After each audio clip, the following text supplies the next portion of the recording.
La carta a los romanos es una carta interesante y es una carta o un tratado totalmente teológico. Es interesante porque el apóstol Pablo, cuando escribe esta carta, se la dirige a una iglesia que él no conocía, a una iglesia que él nunca había visitado, una iglesia que estaba en el corazón del mundo entonces conocido, el corazón del imperio, que era Roma. Y es interesante. Yo quiero que observemos algunos versículos del primer capítulo de la carta a los romanos.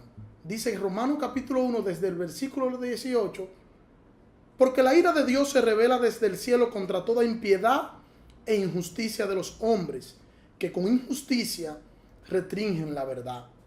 Porque lo que se conoce acerca de Dios es evidente dentro de ellos, pues Dios se lo hizo evidente. Porque desde la creación del mundo, sus atributos invisibles, su eterno poder y divinidad, se han visto con toda claridad, siendo entendidos por medio de lo creado, de manera que no tienen excusa. Pues aunque conocían a Dios, no le honraron como a Dios, ni le dieron gracias, sino que se hicieron vanos en sus razonamientos y su necio corazón fue entenebrecido.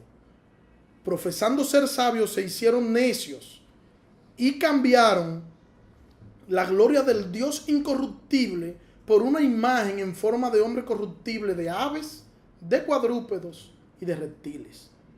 Por consiguiente, Dios los entregó a la impureza de la lujuria de sus corazones, de modo que deshonraron entre sí sus propios cuerpos, porque cambiaron la verdad de Dios por la mentira, y adoraron y sirvieron a la criatura en lugar del Creador, que es bendito por los siglos. Amén.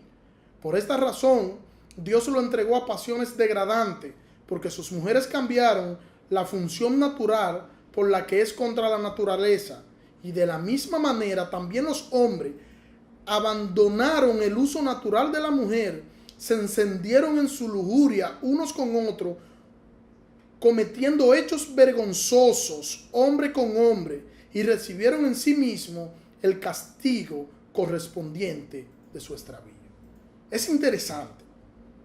Esta carta es una carta plenamente moral. Es como un tratado espiritual y a la vez un tratado moral de la ley de nuestro Dios. Y iniciamos en el versículo 18 a leer, donde nos habla de la ira de Dios. La ira de Dios es esta ira de Dios en la que se incurre cuando el hombre deliberadamente sigue ciego tras sus propias perversidades, sigue ciego tras su propio deseo y sigue ciego tras el pecado mismo y tras su propio pensamiento, y se coloca a él como Dios por encima de nuestro Creador. Aquí encontramos la concepción de la ira de Dios como una frase alarmante y aterradora. Es aterrador encontrarse con este relato que nos da el apóstol Pablo, donde nos presenta que la ira de Dios se enciende desde la ira de Dios se enciende, se revela desde el cielo contra toda impiedad e injusticia de los hombres. Y nos da todo un relato que estuvimos leyendo y que estuvimos viendo. Nos presenta que, en esto que leímos, nos presenta que la naturaleza misma, que lo creado tiene evidencias que le dan al ser humano para que el ser humano pueda creer a través de esas evidencias. Evidencias que nos hablan de ese Dios soberano, de ese Dios creador, de ese Dios sublime, de ese Dios eterno. Esas evidencias que están ahí le enseñan al hombre quién es el creador, quién es Dios, quién es su creador. Y esa evidencia no están de más. Esa evidencia le están enseñando al hombre a su creador. Y quiero citar a Tertuliano con una cita que encuentro maravillosa y fascinante. Dice Tertuliano: no fue la pluma de Moisés la que inició el conocimiento del Creador. La inmensa mayoría de la humanidad aunque no han oído nada de Moisés, y no digamos de sus libros, conocen al Dios de Moisés. La naturaleza es el maestro y el alma el discípulo. Una florecilla junto a la valla, y no digo del jardín. Una concha del mar, y no digo una perla. Una pluma de alguna vecilla, no tiene que ser la pluma de un pavo. ¿Os dirán acaso que el Creador es mezquino? Si te ofrezco una rosa, no te burlarás de su Creador. Dándonos evidencia, hablando Tertuliano sobre el hecho de que la naturaleza misma tiene evidencia para nosotros poder llegar a la conclusión de la existencia del Dios soberano y del Dios eterno.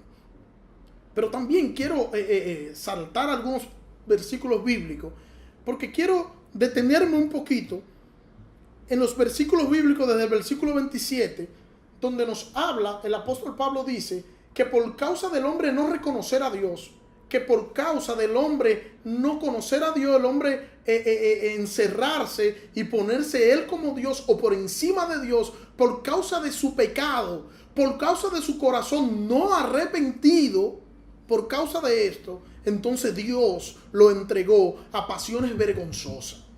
¿Cómo Dios llama la relación de dos personas del mismo sexo? Dios llama eso una relación vergonzosa. Relación vergonzosa. Y miren la depravación en la que nosotros estamos, por donde vamos. La depravación social en la que estamos viviendo, que esto se ve normal. Ver una pareja del mismo sexo se ve normal.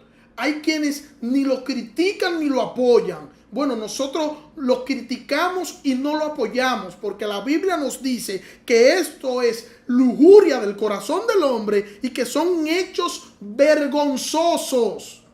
Dios lo entregó en esas pasiones vergonzosas por su propia concupiscencia, por su corazón no arrepentido y por su propio pecado. Entonces tenemos que llamar las cosas como la Biblia la llama. Y la Biblia llama este tipo de relaciones pecaminosas, lujuriosas y plenamente de pecado. Entonces, no es menos cierto que nosotros tenemos un embajador en la República Dominicana que tiene una pareja del mismo sexo. Nosotros decimos, basándonos en la palabra de Dios, basándonos en la Biblia, que eso es una relación vergonzosa y que Dios creó al ser humano para que existiera la unión. Y Dios habló de la familia. Cuando Dios habla de la familia en Génesis, es la unión de un hombre y de una mujer, no de dos personas del mismo sexo. Repudiamos eso porque la Biblia lo repudia. Nosotros desde esta tribuna decimos que eso es inmoralidad. Y lo condenamos porque la Biblia lo condena, porque la palabra de Dios condena este tipo de actos. Pero debo ir ya cerrando. Y quiero decir que el pecado es el pecado el que nos hace ver, el que nos cree, el que nos hace creer que nosotros estamos por encima de Dios y nos hace detenernos a pensar en nosotros mismos y no pensar en nuestro Creador. Existe un orden moral en este mundo y el que quebranta ese orden moral, tarde o temprano, tendrá que sufrir las consecuencias. Tarde o temprano nos veremos cara a cara con nuestro Dios y rendiremos cuenta de todas las impurezas, de todas las cosas que nosotros hicimos. Estaremos cara a cara ante Dios y no tendremos forma, no tendremos cómo justificarnos ante este Dios. En este pasaje que leímos, nos encontramos cara a cara con Dios. ¿Con qué hecho? Bueno, con el hecho de que el hombre es pecador y que ese pecado lo quiere hacer, igualar a Dios y quiere colocarse en el lugar de Dios y solamente quiere pensar en Él. Es tiempo de nosotros hacer un alto y pensar que no estamos por encima de Dios y que nuestro pecado nos aleja de Dios y que un día seremos juzgados y condenados por nuestros pecados y que solamente a través de la sangre de Jesucristo vertida en el Calvario nosotros podemos encontrar salvación y vida eterna.